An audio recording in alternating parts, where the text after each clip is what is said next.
It's been described as an unprecedented weather event for Tasmania.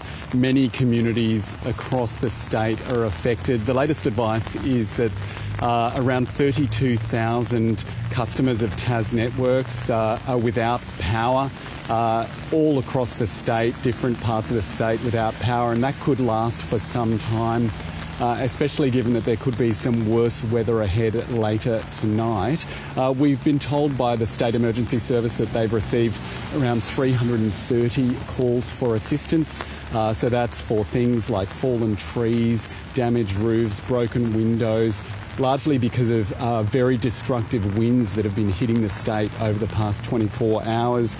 In some cases, the winds have been in excess of 100 kilometres an hour for a lot of communities.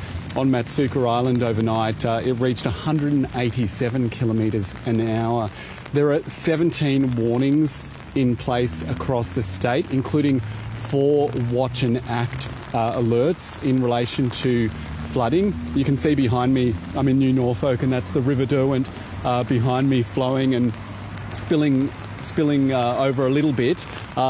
The issues here and further upstream are expected to get worse later today. I can tell you a bit more about that in a moment. There's road closures across the state in many areas. Some parts of the west coast have been cut off.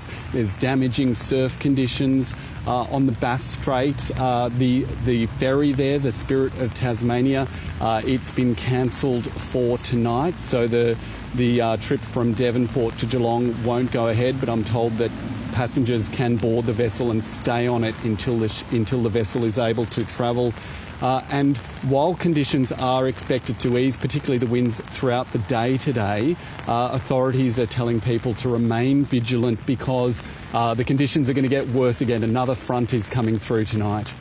And now, Jono, as we've been reporting that an evacuation centre has been set up where you are, New Norfolk.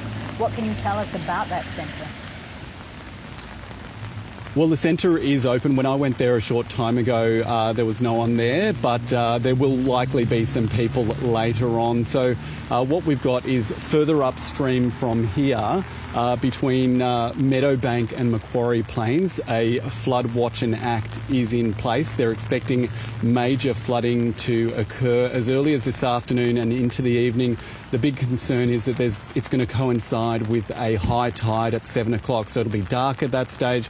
Authorities want people to prepare to evacuate. It's likely or possible an emergency warning will be issued later today, but at this stage it's still at the watch and act stage, and people can, as you said, go to the emergency shelter that's been set up in New Norfolk, which is where I am, and this is about 40 minutes drive from Hobart. We know that already there were 25 permanent residents from the local caravan park who had to be evacuated on Friday night, and they're staying on higher ground at a nearby oval.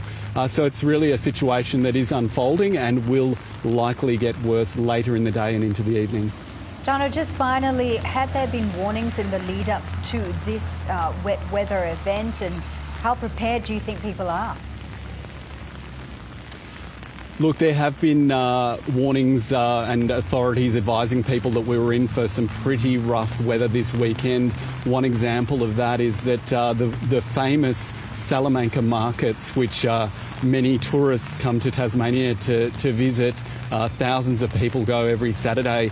It was shut down. The advice came through late on Friday that it would be closed on Saturday morning. And as I understand it, that's the second time that had happened in about 50 years for a weather-related event. So that just gives a sense of how concerned authorities were and indeed what's happened over the following 24, 48 hours. Things have only got worse with all of these power outages. There's these flood watch and act alerts in place, road closures all over the state, and authorities bracing for more bad weather tonight.